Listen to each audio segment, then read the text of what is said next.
a show dedicated interviews, commentary, and analysis. The show concentrates on theological topics, historical matters, and philosophical problems with content ranging from introductory material to in-depth examinations. And now, your host, Michael Lofton. Welcome back to the show, everybody. Your host, Michael, on a Friday, joined by Steve Dawson from St. Paul Street Evangelization. How are you, sir? Welcome to the show. Doing amazing, Michael.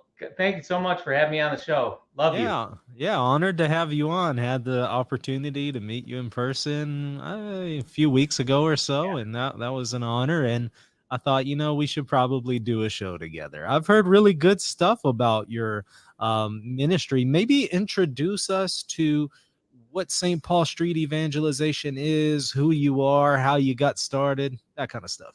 Man, it's a big time. How long's the show? However long you want it to be. Oh man.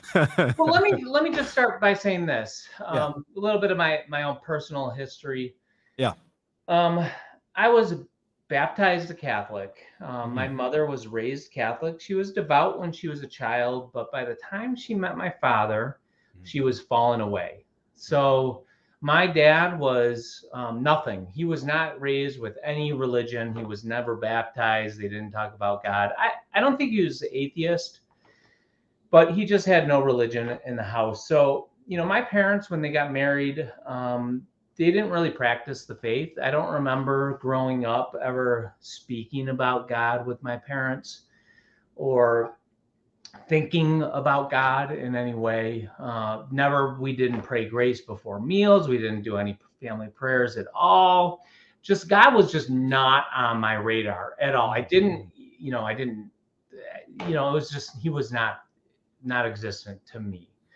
However, I was baptized and I received sacraments, but I think it was just because my mom, having grown up Catholic, she just knew deep down in her soul that would be something she should do. Maybe my grandmother said, you need to get that baby baptized.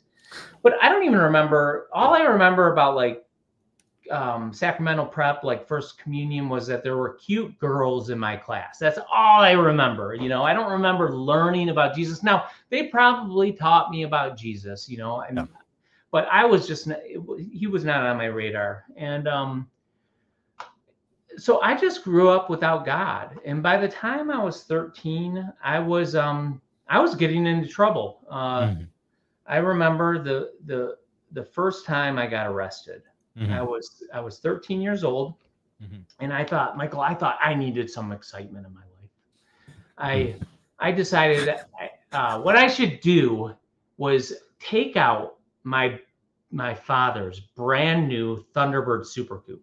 Okay. This thing was beautiful, and it was fast because my dad showed me how fast it was. Now, I'd never driven before. I was 13 years old, but I thought that would be fun. That would be the excitement that I needed in my life. So I decided, hey, I'm going to take this car out. So at 2:00 in the morning, I went into the garage. I opened it very quietly by hand, and I pushed the car out of the driveway because it was kind of on a slant. And I just went out and I went for a little joyride. And the next thing I know, I thought, well, this is enough excitement for me today. I'm going to turn around and go back home. So I pulled in a parking lot. And as I was turning around in the parking lot, there was a police officer. And I was looking at him behind the wheel like this at 13. And he was looking right at me. The parking lot was well lit. He could see me. He was looking at me. I saw his eyes, and he saw me 2:00 in the morning. I don't know what he thought, but he must have been like, what is going on here? So I said, okay, I'm just gonna, and he was moving too. He was driving kind of towards the exit. And so I was too. And I said, come on, go ahead. You can go first. And he said, you go first. So I turned out and he got behind me and we went down the road and I made a turn. I made another turn. And I looked in my rearview mirror and he was gone. And I thought, I got away. And so I just punched it. I was in a neighborhood, 25 miles an hour. And I just went I was going 50. I was so afraid.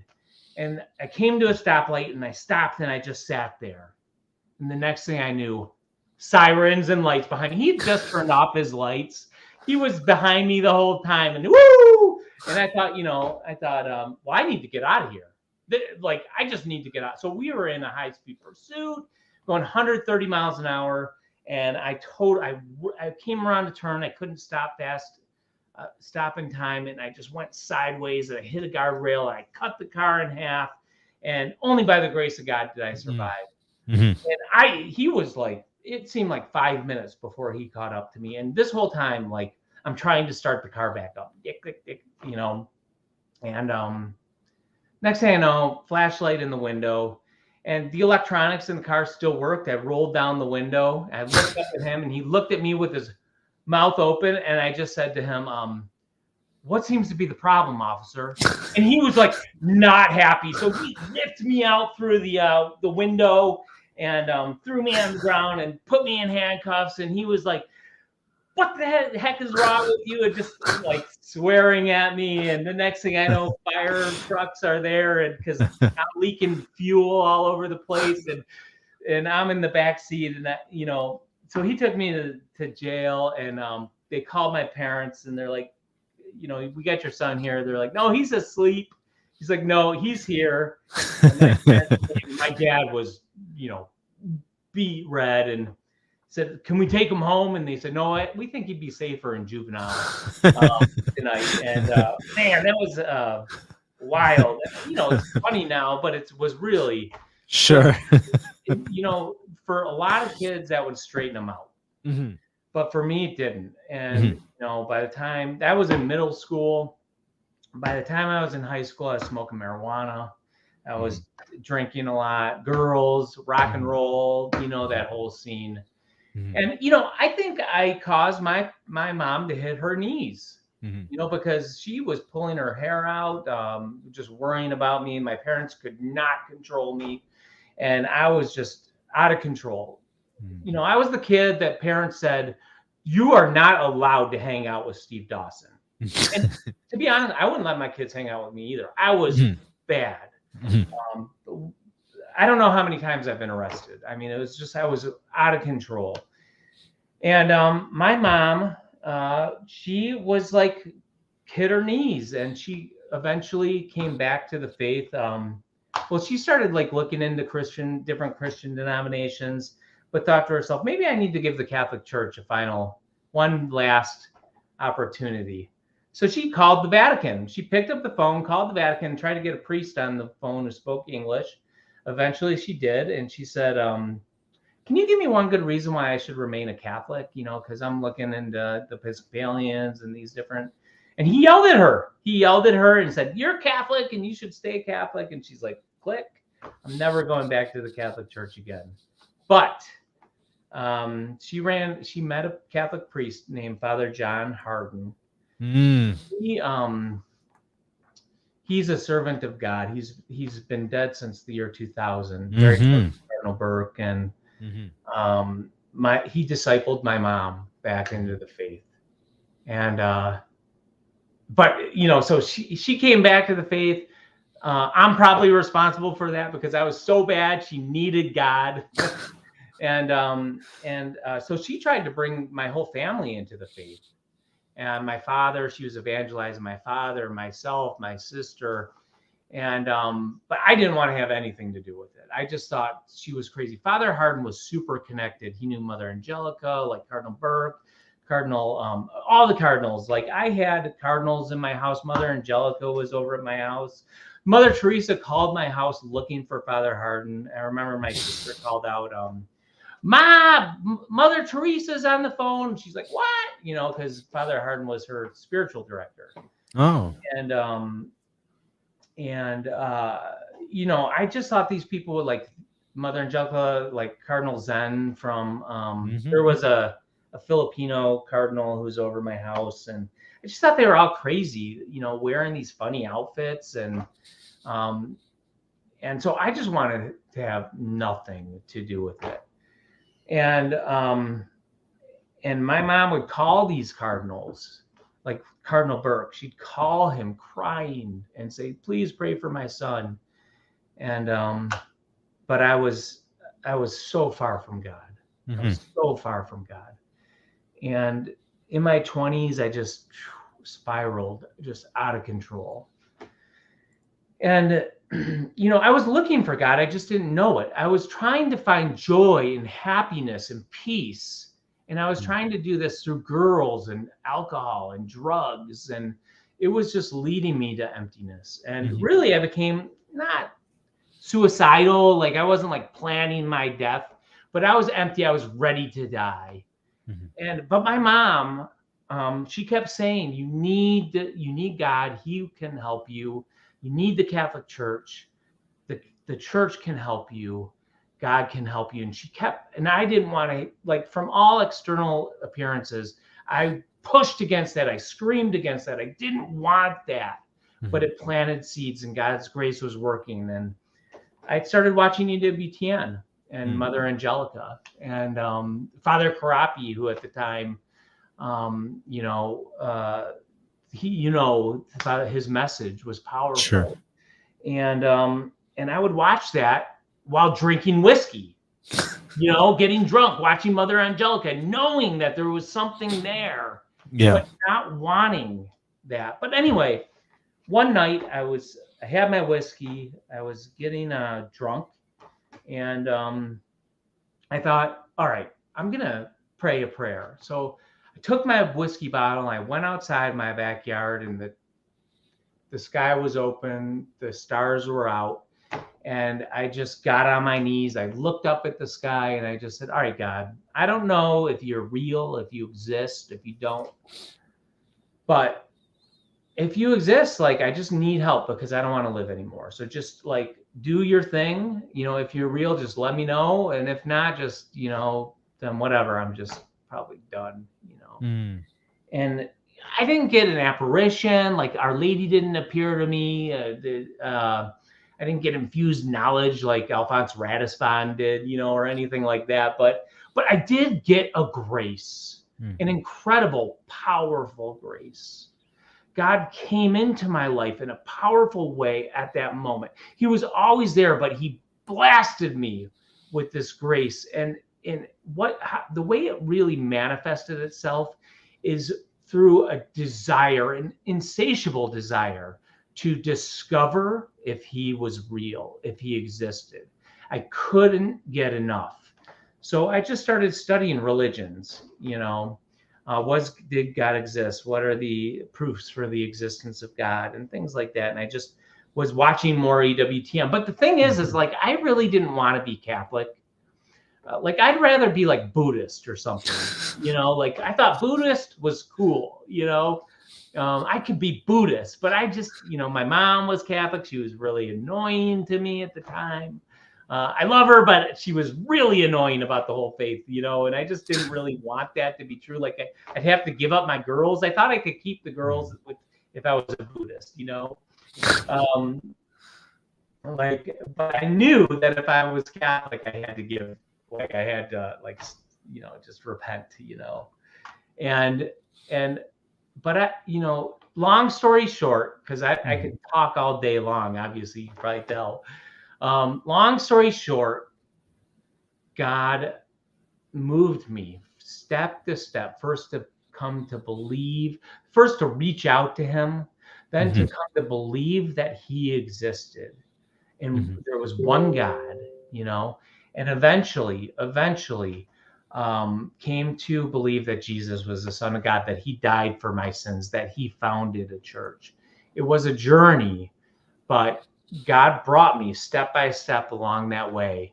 And once I found out, like, it was legit, I was like St. Augustine, not in his holiness, but in his desire, like, God, give me chastity, but not yet. That was like kind of my thing. Like, all right, I believe, but I'm not ready to give it all up. Right. And so it was just a struggle there for some period of time, but I eventually got the grace. And one night I called my mom. It was like 8 p.m. on a Friday night. And I said, Ma, I need to go to confession. And she's like, what? And I said, she's like, well, tomorrow's Saturday, lots of confessions tomorrow. And I said, no, you don't understand. I need to go to confession to sorry, I'm getting no problem. I had to close application that was binging. I said, Mom, I need to go to confession tonight. And she said, well, let me call somebody. Mm-hmm. And so she called the priest, and the priest said, let me talk to him. So he got on the phone, and he said, I'll hear your confession tomorrow, first thing in the morning. I said, Father, you don't understand. I need to go tonight. Like I have all this sin. I'm just filthy. And he said, tomorrow will be good enough. And I said, what would happen to me, Father, if I died tonight? Mm-hmm. And he paused and he said, I'll see you in 20 minutes. So I drove over there, and because he knew, he didn't want to play with my soul, and Sure. he was a good priest. And I walked into the confessional, and an hour and a half later, I walked out with a penance of 30 rosaries that I had 30, not 3 Hail Marys, 30 rosaries. And that was a light sentence. I mean, I was sackcloth and ashes and bread and water for 30 years. Yeah. So anyway, 30 rosaries, I got off easy. And man, I was a new person. I skipped out of that confessional. I was new. And I knew that God was calling me to do something for him. I just knew it. And so, again, trying to make this story short, I was convinced I was supposed to be a priest. I entered the Franciscan Friars of the Immaculate. I spent 14 months with them. Discerned out eventually, and ended up getting married. Was heavily involved in the pro-life movement, was on leadership teams for 40 Days for Life, and just doing other pro-life work, sidewalk counseling, really involved with the church, Bible studies, like anything that I could get my hands on. And I just want to tell you, after that confession, God gave me a supernatural grace to get out of all the sin that I was in. It was like God gave me training wheels. The only way I could describe it is sin was just not attractive to me in those first months and those first years. He needed to give me that special grace to break me free from all my addictions and sins and the life I was living. And so I just was a new person. I was a new person, and I was just giving my life to God in all the different ways that I thought that he was calling me to give them to him. And it was at this time that I heard the call of the new evangelization. I knew just deep down in my soul that, I was working in pro-life ministry. I was working with the homeless. I was working in all different sorts of ministries, and doing the corporal and spiritual works of mercy. And I realized that our world was so broken, so divided, so shattered, and people were hurting, and that all the problems that we faced in our world, from abortion to the the homosexual stuff, to the violence and the division, that everything, all the problems that we were facing, that they were symptoms. And they were symptoms of a world that developed in a world that has turned its back on God. And I knew at the deepest sense of my being that the answer to all those, we put an end to abortion and the violence, that the answer was Jesus, that conversion to Jesus. So I just knew that evangelization was my calling, because that was like the root of all the other issues. And there's a lot more there, and I'll give you a chance to. I'll stop talking, and I'll give you a chance to say first something. of all, amazing stories so far. Do you think that incredible experience gave you the energy and the drive to evangelize others, so that other people would experience the same graces that you experienced? Yeah, absolutely. It was all a grace. And if I could do it over again, on the one hand, yes, I wouldn't want to offend God, right? If I could do it over again, knowing what I know now and applying it back then, I would want to do that. I would want to walk with God my whole life. But I understand that I needed to go through that everything that I went through in Yeah. order to come through on the other side, to be an instrument that God could use me for the greater glory, for his greater glory. I needed to go through that pain. I needed to go through all that addiction. I needed to go through that filth that I went through to come out the other side and be a tool, to be a more effective tool. So, Look, yeah. I can relate. I mean, not to go into my conversion story in any kind of detail here, but I went through a lot as well. And so whenever I responded to God's grace, it just profoundly impacted me. And I would definitely say that I appreciated that experience more because of what I've been through. So I can completely relate there. Tell me about how you started the street evangelization, the St. Paul Street Evangelization. When I was with the Franciscan Friars of the Immaculate and coming to really an understanding of the fact that I was called to evangelization and called to work in the church to bring people to Jesus, this all started working in me over the years, early on in my conversion when I was with the Franciscans. I heard the story of St. Maximilian Kolbe, who was one of the patrons of the Franciscans of the Immaculate. And one of the things St. Maximilian did was he handed out miraculous medals.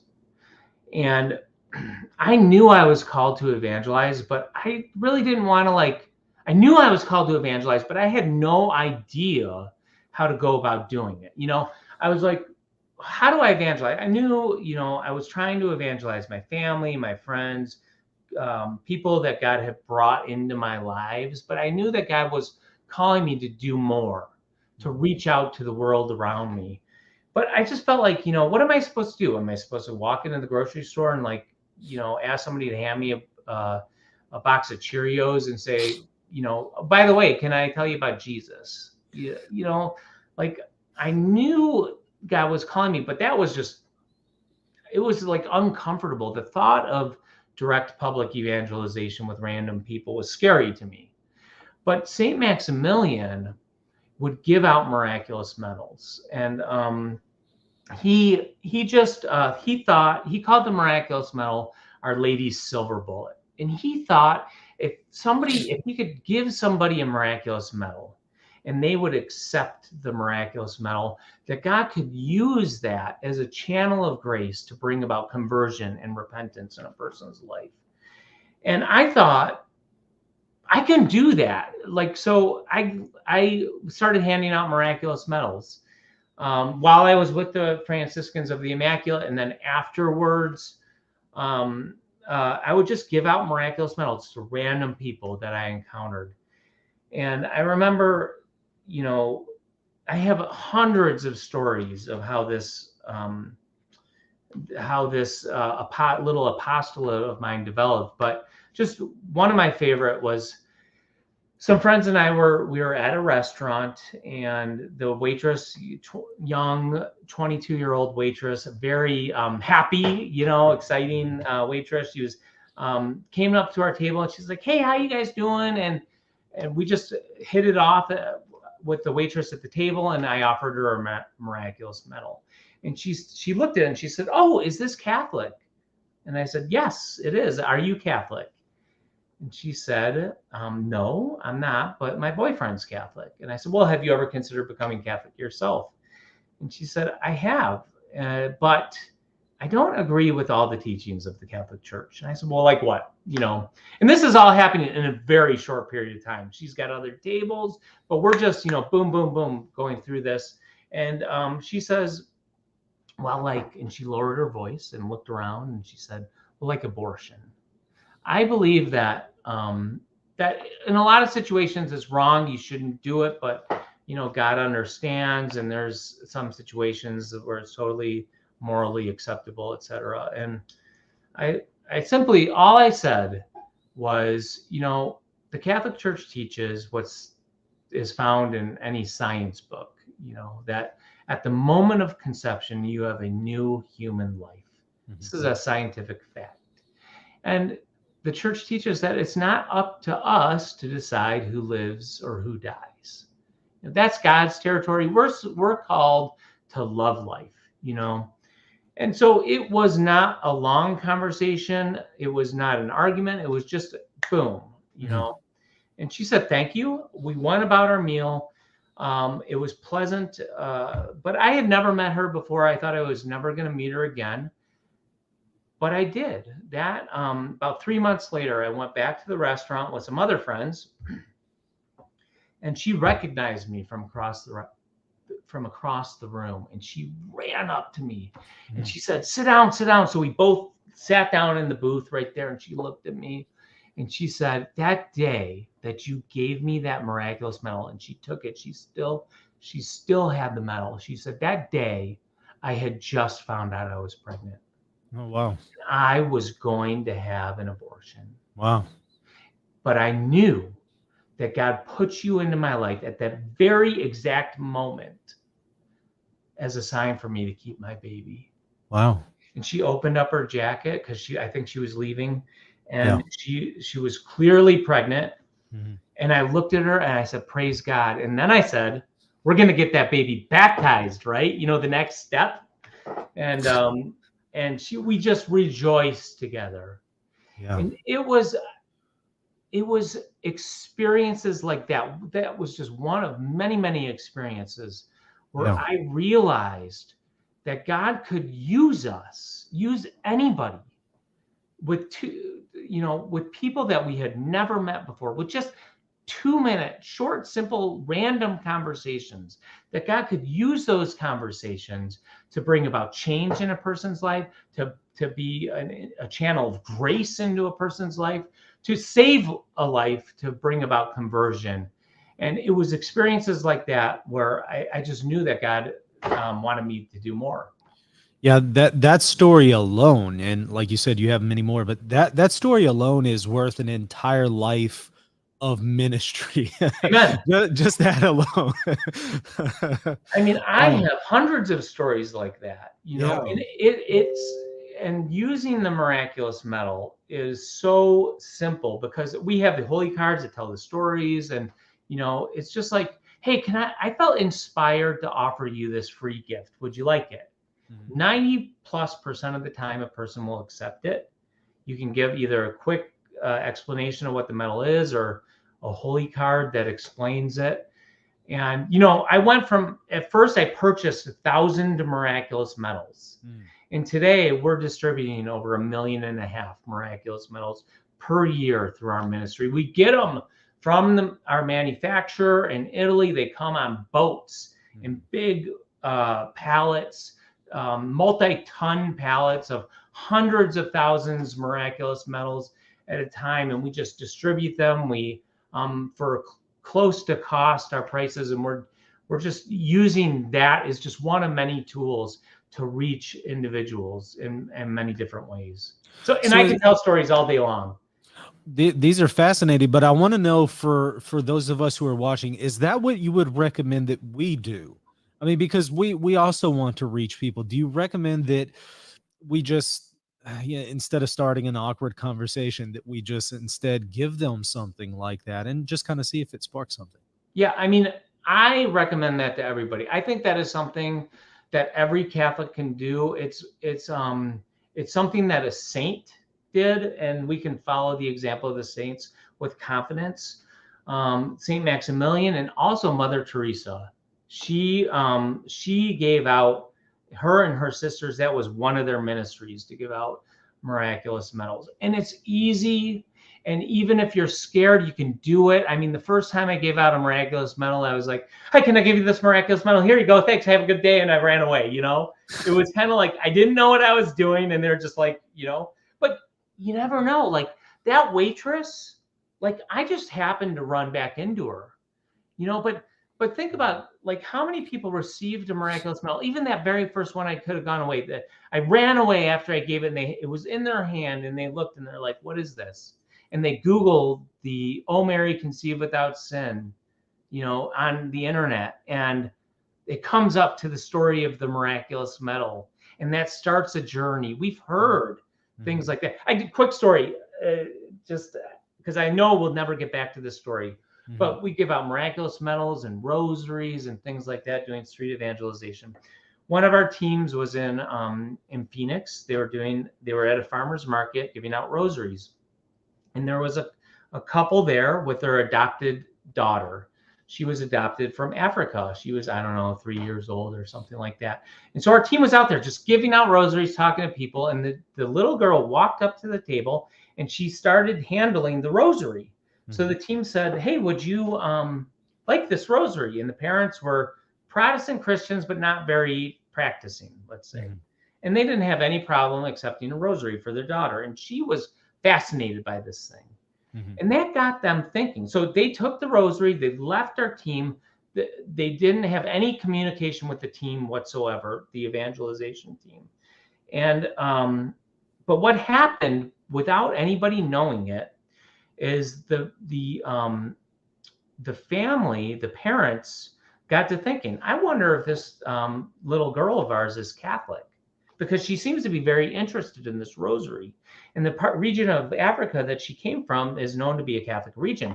So they reached out to and got in touch with the aunt of the girl, and they asked her, has she Catholic? And it turns out she was Catholic. She was raised Catholic, but they didn't get her baptized. And so the parents were like, well, we need to get this child baptized. They got her baptized.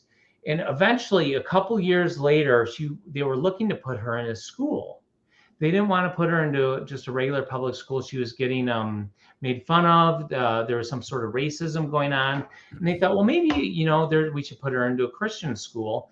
And the closest Christian school was a Catholic school. And so they had a meeting with the principal. And they said to the principal, my daughter here was raised Catholic. And we want to put her in Catholic school. And they were just, talking to her. And the mother looked at a poster that was in the principal's office, who was the principal was a sister of a religious order. And it said RCIA and the mother said, what is this RCIA? She's like, well, that's for a class for people who want to become Catholic. And the parents looked at each other and they said, you mean we can become Catholic? Like, so anybody can become Catholic? She said, yeah, you can. And they became Catholic. They entered the Catholic Church. And this all started as one piece of the puzzle was that rosary. Yeah. That led to, and the only way the team and we ever found out about it is because a story was written about it in the Catholic newspaper. Diocese. It was like incredible. Anyway, sorry for sidetracking. And like you said, there's many others that we just don't know about. So you just never know how something small like that gesture, giving somebody a miraculous medal, right? So you asked or something else. Yeah. You asked, like, would you recommend giving out miraculous medals? Yes. Yeah. I mean, it's something easy to get your feet wet. You can do it. You can get miraculous medals for real cheap from us at streetevangelization.com. I think we distribute the most in the United States, and our prices are very close to cost. And but whether it be a miraculous medal that you get from us or from your local Catholic gift shop or a rosary that you give away or just holy cards or whatever, just do something to get you moving. Yeah. So y'all also do then street preaching. Tell me a little bit about that too. What's that like? Yeah. So what we don't do is stand out on the street corner with a bullhorn, holding up a sign that says repent or go to hell, the end is near, yelling at people or any of that sort of thing, or preaching out of the Bible at no one in particular. That is not our method. Let me tell you this quick story. So I was giving out miraculous medals, and I was going to school in Portland, Oregon, and my wife and I, about 10 years ago, there was a river walk in Portland. It was beautiful. And we'd be walking on the weekends. We'd go out and walk or ride our bikes, and we'd go a little ways, and we'd pass the Jehovah's Witnesses who are out there giving out their pamphlets. And then we go about a block more, and the Mormons were out there on their bicycles, trying to give out the Book of Mormon. And then the Protestants were out there on their soapbox with their bullhorns, and they were preaching. And then we go a little bit further, and there was like a setup booth that says atheists, whatever. And the atheists were out there evangelizing for their cause. And, we passed these people week after week, and I knew I was called to evangelize. And I'd say to my wife, I said, where are all the Catholics? We have the fullness of truth.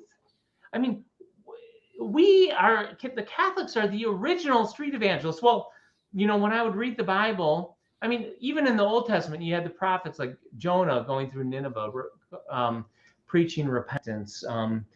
John the Baptist in the New Testament was a street evangelist, right? Or Jesus and the Sermon on the Mount, or with the woman at the well, with those random encounters where he'd evangelize. Or when he sent the 72 into the towns and squares and villages.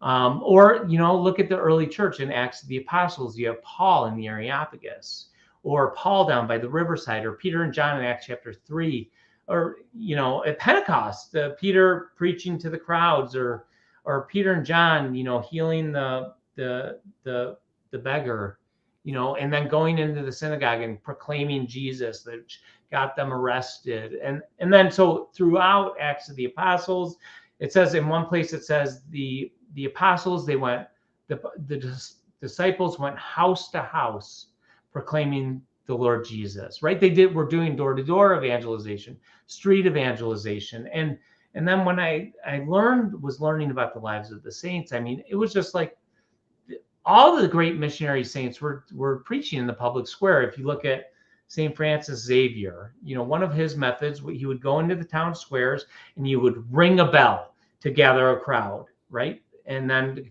a crowd would gather, and then he'd preach the gospel, and he was baptizing so many people that he had to have a special dispensation to baptize by sprinkling, right? Or St. Francis of Assisi would go into the town squares and villages and preach. And if nobody would listen to him, he'd preach at the birds or the trees or whatever, Or, St. Vincent Ferrer, he would go across Europe proclaiming the word of God. And he was doing all kinds of incredible miracles, raising people from the dead with his message of proclamation. And the list goes on and on. Think of the North American martyrs. They came over here to the Americas and they were martyred.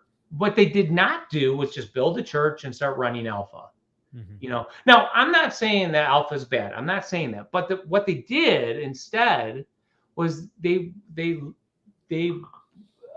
lived with the indigenous people. They proclaimed the gospel of Jesus to them in the public square, and brought them in eventually into the church, and lost their lives for it. So when I looked at the history of the church, when I looked at scriptures and the great missionary saints, I see public evangelization, street evangelization, door-to-door evangelization, street preaching from front to back. I mean, it is super highlighted in the scriptures. And I was like, this is Catholic tradition. This is biblical truth. Public evangelization. This is where we have always been. But for whatever reason, and there's lots of reasons, we have lost it. I mean, not saying there was never Catholics that did it, but in our time, super rare, like especially 10 years ago when we were first getting started. So I had to ask my family, my friends, my wife, when was the last time you saw Catholics doing street evangelization? And the answer was always the same, never. I had never seen it. I'd seen the Protestants, the Mormons, Jehovah's Witnesses, the atheists out there doing evangelization, never seen Catholics, never. And I said, well, we got to change that. And so it went from having amazing conversations by giving out the miraculous medal or the rosary, and just feeling called to be out there on the streets and to do. That's how it all got started. So we just I took some rosaries that I had, some plastic bead rosaries. I went to my church and I took some pamphlets out of the back of the church, and I figured, this would be a good use for these pamphlets. And we set up a picnic blanket on the Riverwalk. We just put the rosaries on the blanket. We put some miraculous medals on the blanket. We put some pamphlets on the blanket, and we just sat there and let people walk by. And that was it. That's all we did in the beginning. And people walk up to us, and people were getting converted. That's how it began. That's awesome. And, from what I recall, you kind of had to take a leap of faith whenever you started it. Can you tell us a little bit about that experience as well? Yeah, absolutely. So when we were first doing street evangelization, me and my wife and a couple friends, it was just us out there. Mhm. But we were having amazing conversations, just incredible conversations. And we were in Portland, Oregon. Portland is crazy, like super liberal. But even in Portland, we are having incredible conversations. I remember, one of the sayings in Portland is keep Portland weird. And there was some really weird stuff out in Portland. Like there would be like a guy riding a unicycle in a kilt, playing bagpipes, and these bagpipes would literally shoot flames out of them. So he was in a Darth Vader mask and playing the theme song. Hold on. Wait. A guy in a kilt Yep. on a unicycle with a Darth Vader mask, flames coming out of the pipes, and then Star Wars theme? Star Wars themes. Legit. You can look it up. Everybody All out right. there can look this up. Just Google unicycle, Portland, Oregon, Darth Vader. You will find videos of this guy. This was his gig, right? This is just one way that people were keeping Portland weird. So we'd be out there doing street evangelization, Catholics, right? And so we'd have our rosaries and people would walk up to us and they'd be like, man, what are you guys doing? So you got the flamethrower guy over here, the sword guy, the atheist over here, everybody's doing weird things, juggling, and we were out here, we were doing our street evangelization, and people walk up to us and they say, like, what are you doing? And we'd be like, look, we're in Portland, and the theme here is to keep Portland weird. And there is nothing weirder than Catholics doing street evangelization, right? Yeah. Yeah, that's right. That is pretty weird. We were fitting right in a certain way, and that like people were like, seriously, like, I remember, so we were just out there, we're doing this thing, and we thought people were coming back to the faith. I met a guy. He was all tattooed. He had piercings all in his face, and he was walking up to us with the look on his face, and I thought he's gonna beat us up, right? Yeah. And he's like, "What are you guys doing?" We're like, "We're just giving out rosaries, talking to people, keeping Portland weird, And he's like, "Can I have a rosary?" I said, "Sure." "Are you Catholic?" He said, "Well, I was baptized Catholic, but I don't think that I could be considered a Catholic anymore." And so he gave it. I said, "Tell me about it." So his father at a young age was put in prison. His mother was never around, hopping around with different guys and doing different things. So he had to kind of raise himself. He'd started dealing drugs and he was on the streets and just a kind of a thug, type of guy. Somebody who might punch me out, but decided not to because God's grace was working on him. And I just said, "Hey, what do you think happens when you die?" Mm. And he said, "Oh, man," he just shook his head. I said, "What do you think is going to happen to you when you die?" And that was not from me. God inspired me to say that. I'm convinced of it because he looked me square in the face and he said, "I know I'd end up in hell because I'm turned my back in God." And at this point, I just gave him the gospel. I said, "Look, God loves you. He is for you. God is not against you. He is for you. He loves you. He wants to be in relationship with you. Like all you have to do, he's just waiting for you, ready to pour out his love and his blessing, and his grace and his joy and his peace, and to break your all the bondage that you're in, just make you a new man. Because I have been in a situation like yours." And I gave him my personal testimony, and I talked to him about all he needs to do to come back is go to confession, and I gave him the address to my church, and he's like, "I'll meet you there." And I wasn't sure if he was going to show up, but Sunday rolls around, and really, to be honest, I didn't think there's like any chance he was going to show up, but he was there. He was sitting when I got there. He was sitting on the steps. It turns out he had to take a whole series of bus stops to get there, like one bus, got to get off and take another bus. And it took him like 45 minutes or something to get there, but he was there. We went to Mass, and after Mass, I was able to introduce him to the priest, and we had a good conversation. And I said, "Hey, Father, Frankie here, I think he wants to go to confession." And Father looked at him and said, "Is this true, Frankie?" He said, "It's true, Father." And so I left the room, the door shut, and a half hour later, Frankie skipped out of the room. He's like, "I am a new man." Like, he's just on cloud nine. Like, he just comes out and he's just like, boom, right? And so after that, I saw him at like Stations of the Cross. He was getting involved in church, and like, it was experiences just like in Portland, like the craziest, like, and we thought, first of all, why aren't other Catholics doing this? Where are all the Catholics? Like, this is amazing. Where are, and also, second of all, like, we thought it is providential that this is happening in Portland, because if it can work in Portland, it can work anywhere, you know? And so to get to your question, which was me taking a leap of faith. Look, I was in school at the time. I had just left. I just got married after just leaving the Franciscans, and I thought I need to finish my degree in finance. And I was in school, and I was doing this Street Evangelization thing as a personal ministry, part-time, and thinking to myself, more Catholics need to be doing this. So we just started sharing with people, like posting pictures on Facebook, and thousands of people, hundreds of thousands of people started following us on Facebook. And you know, all we do is post a picture and tell a story, not like from behind. So like a picture of a person that we're talking to and just telling the story. And this spread everywhere, and people started getting in touch with us and calling us and saying, "Hey, Steve, how do I do what you're doing? What do I say to people? Where do I get rosaries from? Where do I get miraculous medals from?" You know, the list goes on and on and on. And so I was spending, at first, a few hours a week, not only evangelizing, but helping other people get started.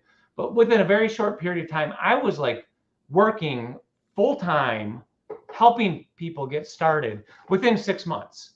And also finishing school and graduating. So these two things were kind of working together. I was like, okay, I'm ready to find a job in finance with my degree, but also saying to myself, I think God's calling me to do this other thing. So I said to my wife, we just had a baby. We'd been married less than a year, had just had a baby. And I was like, I think God is calling us to do this full time. Because I said, Marie, I cannot do this and work a job. I can't help people get started doing evangelization and also work a job. It's just too much. Something has to give. And my wife said to me, but how are we going to support ourselves? You know, and I said, look, I'm pretty sure it's God. I talked to my spiritual director, and I said, after graduation, let's move back to Michigan, where I'm from, and move in with my parents. They had an extra room in their house, and let's give God 6 months.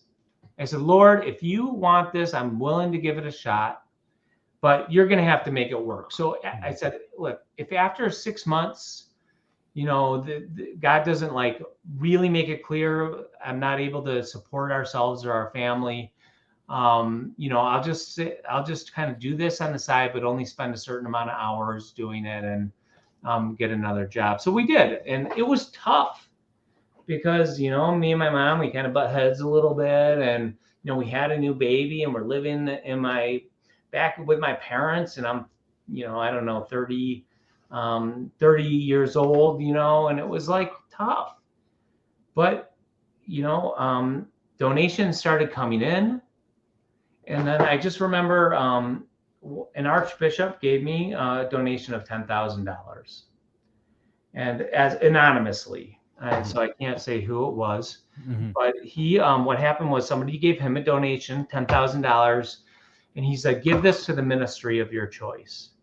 And he thought, boom, St. Paul Street Evangelization came into his head. He had heard about us. We're just getting started.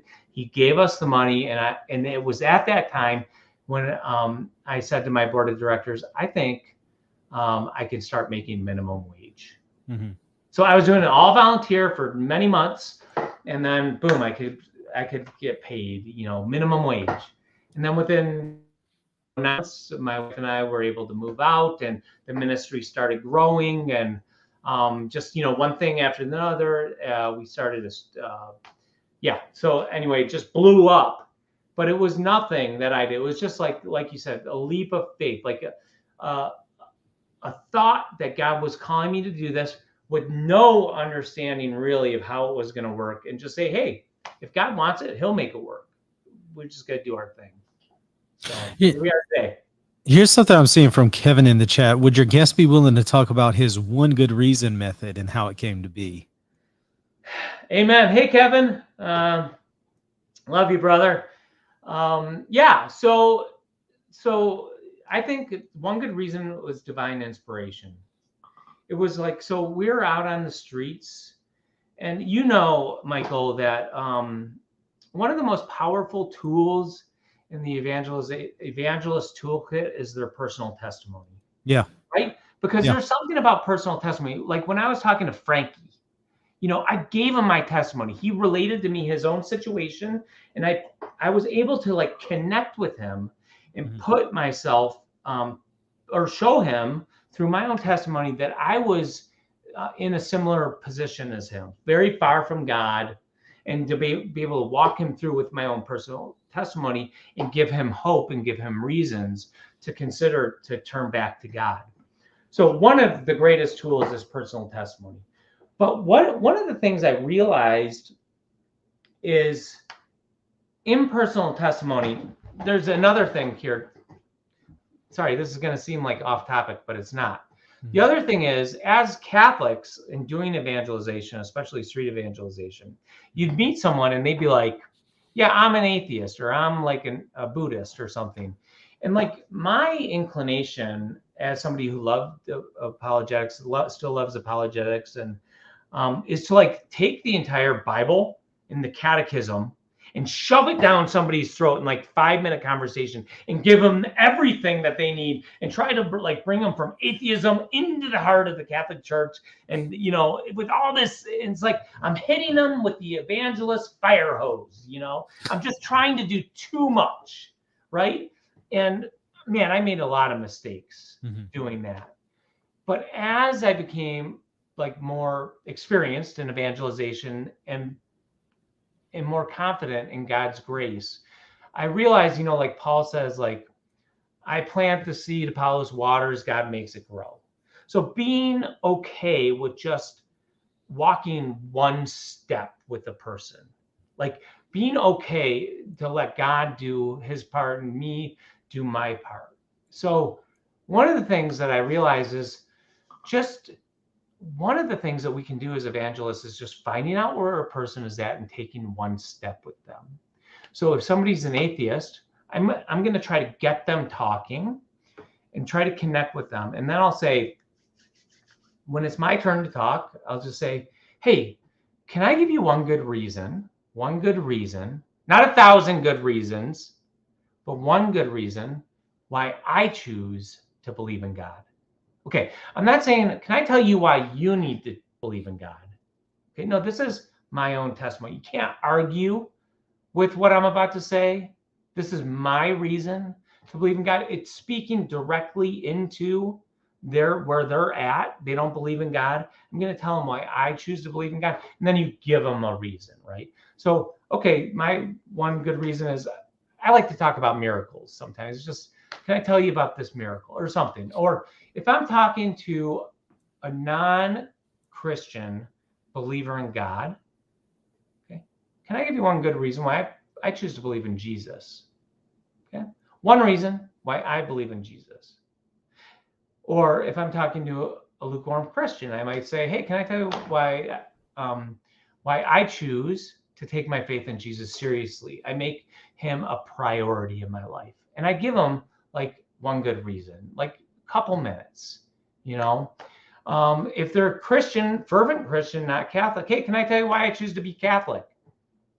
Sure. Or if they're Catholic, not practicing, can I tell you why I take my Catholic faith super seriously? One good reason why I take my Catholic faith seriously.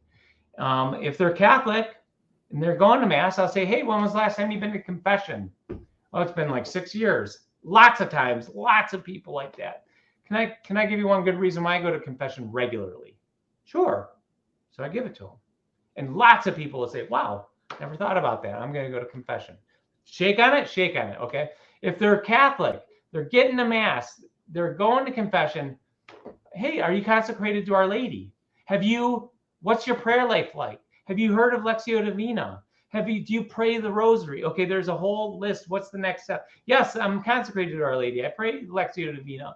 I pray the Rosary every day. I'm consecrated to our St. Joseph, I got all these, it's like, well, what are you doing for evangelization? Can I give you one good reason why you should get involved with St. Paul Street Evangelization? There's always more, right? But the point is you're talking to a person, you're listening to their story, you're trying to figure out where you can relate to that story, and then you're just giving them a little piece to help them move one step. Now, sometimes in a conversation, you're talking to an atheist, you give them one good reason why you choose to believe in God, and they're like, that's interesting. You might then say, if they're still open to listening, there's nothing that says you can't go further. But so you might say, hey, can I tell you why not only believe in God, but believe in Jesus, right? One step at a time. That's the one good reason method. And it's just very easy. What can we do to get directly involved with St. Paul Street Evangelization? Is there a way to financially support? Is there a way to become on the team? I mean, how does this work? Yeah, so there is a million ways to get involved. Some people feel called to evangelize. Well, first of all, let me just say this. We are all called to evangelize. We're all called. The Catechism of the Catholic Church says, the disciple of Christ is always on the lookout for opportunities to evangelize. So as Catholics, one of the great commandments is one is to love the Lord with our whole heart, mind, strength. And the other is to love our neighbor as ourselves. Well, to fulfill the commandment to love neighbor as ourselves, we need to will what is best for them.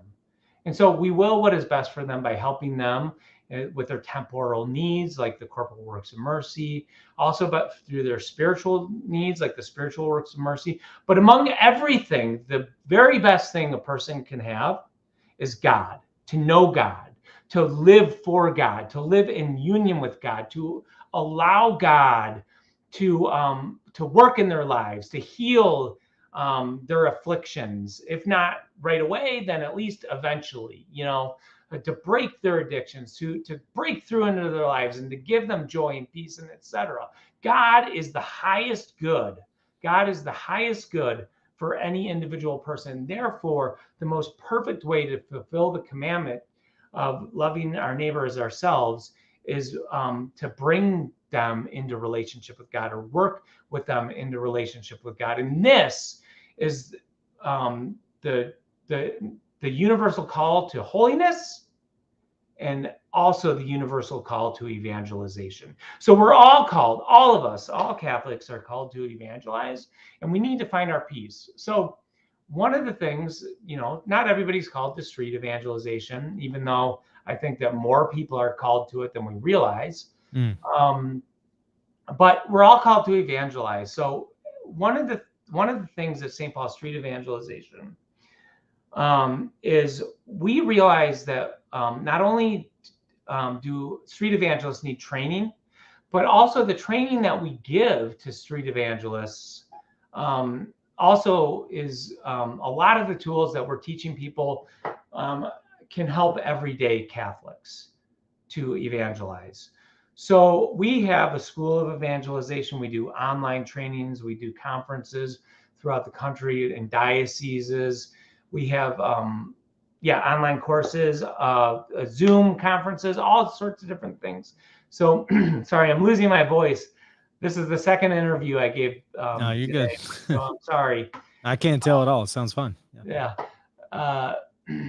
So streetevangelization.com. And through streetevangelization.com, you can find out, you can get resources for evangelization, like miraculous medals, things like that. You can support our ministry. Maybe you're not called to do street evangelization, but you love what we're doing. You know it's important. So you want to support us financially. We're 100%. We're dioceses don't support us. We're pretty much 100% donation supported. You can join our School of Evangelization. Just click the school link and get training and get courses. Either we ask everybody who joins our school for a donation, but you can get access for free. You know, we don't want money to be an obstacle for people getting evangelization training. So yeah, I mean, lots of different ways. You could just be a prayer warrior. So get in touch with us. Let us know that you're wanting to pray for our ministry, and that's another way. So we have a Get Involved tab. We have hundreds of teams of evangelization throughout the country. So you could, either also start a team or get involved with the team that already exists. Steve, God bless you for responding to the promptings of God and responding to his grace. I look forward to hearing more how God continues to use you and your ministry. Thank you so much for doing it, because we really need it. And it really sounds like you've already impacted a lot of people. And I hope you guys continue to impact people. Thanks, Michael. Thanks so much for having me. It was an honor to have you on. Everybody hit that like button, hit the subscribe button, and also go and check out Steve's content over at St. Paul Street Evangelization, and make sure to support him and what he's doing. Also hit that, like I said, that subscribe button, and share this on your social media. And lastly, check me out at patreon.com/Reason and Theology if you want to get access to extra content. All right, that's going to do it, y'all. We will see y'all probably later this evening for a third show for the day. We'll see. All right, that's going to do it. God bless.